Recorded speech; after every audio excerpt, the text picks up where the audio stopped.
언제쯤 코로나19 바이러스와의 전쟁을 끝낼 수 있을지 알 수 없어 답답합니다.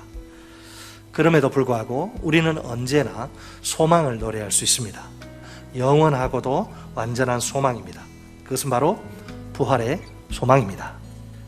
오늘은 우리 주 예수 그리스도께서 죽음을 이기시고 다시 살아나신 복된 날입니다.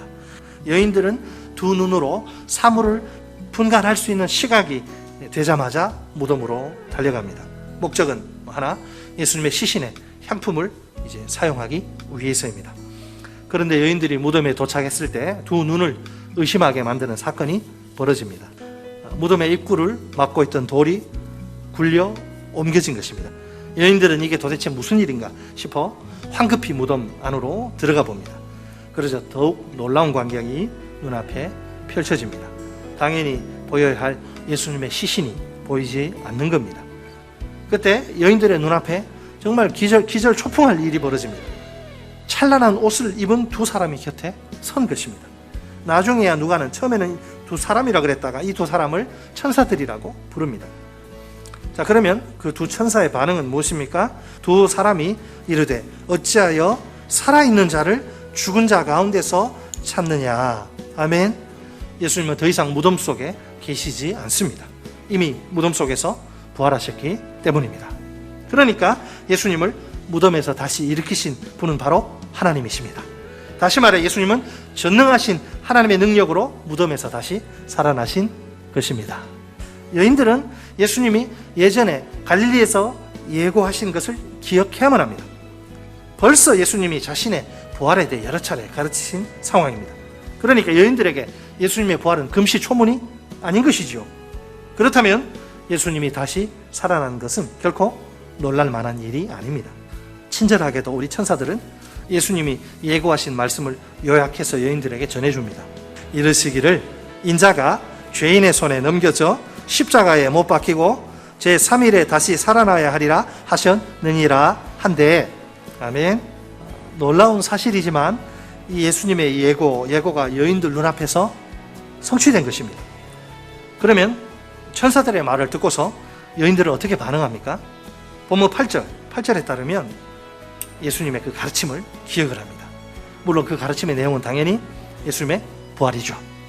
이제 여인들은 마음이 막 급합니다.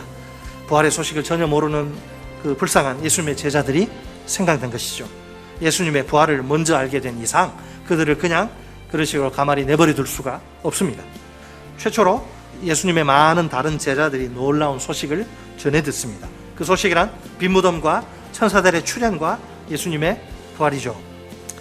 안타깝게도 사도들은 여인들이 전해준 그 소식을 받아들이지 않습니다.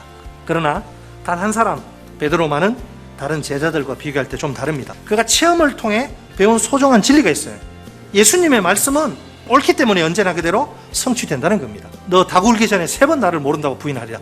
꼭기와 할 때 그냥 딱 3번 딱 눈이 마주치신 예수님. 그때 베드로 얼마나 죽고 싶었어요.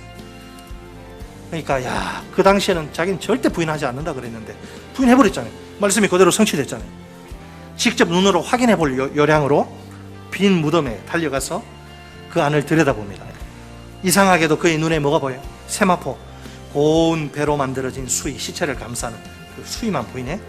정작 그 수의를 입었던 주인공, 보여야 할 수의의 주인인 예수님 시신은 어디에서도 보이지 않습니다. 도대체 그 시신은 어디로 사라지는 거란 말입니까? 베드로는 깜짝 놀라서 돌아가죠. 결국 그가 맞닥뜨린 현실은 여인들이 알려준 그대로에 정확히 일치합니다. 자, 만약 누군가 예수님의 시신을 훔쳐간 것이라면 어떨까요? 상식적으로 볼 때 그냥 그대로 가져가는, 이렇게 수의가 입혀진 그 상태로 이렇게 가져가겠죠. 아무리 생각해봐도 그 수의를 벗겨가지고 그 남겨놓고 시신만 쏙 빼가지고 이렇게 가져갈 일은 없어요. 예수님께 십자가의 죽음과 매장은 결코 끝이 아닙니다.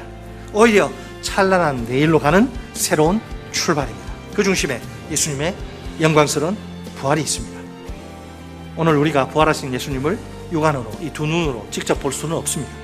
그래도 우리는 예수님이 무덤에서 다시 살아나셨다는 사실을 믿을 수 있습니다. 우리에게 부활을 부인할 수 없게 만드는 명백한 증거들이 차고 넘치기 때문입니다. 대표적인 것이 오늘 본문이 말하는 빈 무덤과 천사들을 만난 부활의 증인들과 예수님의 수의가 있습니다. 하지만 이런 증거들이 또 중요하지만 가장 결정적인 증거는 하나님의 뜻이요 예수님의 말씀입니다. 예수님은 하나님의 뜻에 따라 자신의 예고대로 예언대로 부활하셨습니다. 우리 다 함께 믿음으로 이렇게 선포해 볼까요? 저를 따라서 예수께서 부활하셨다. 예수께서 부활하셨다.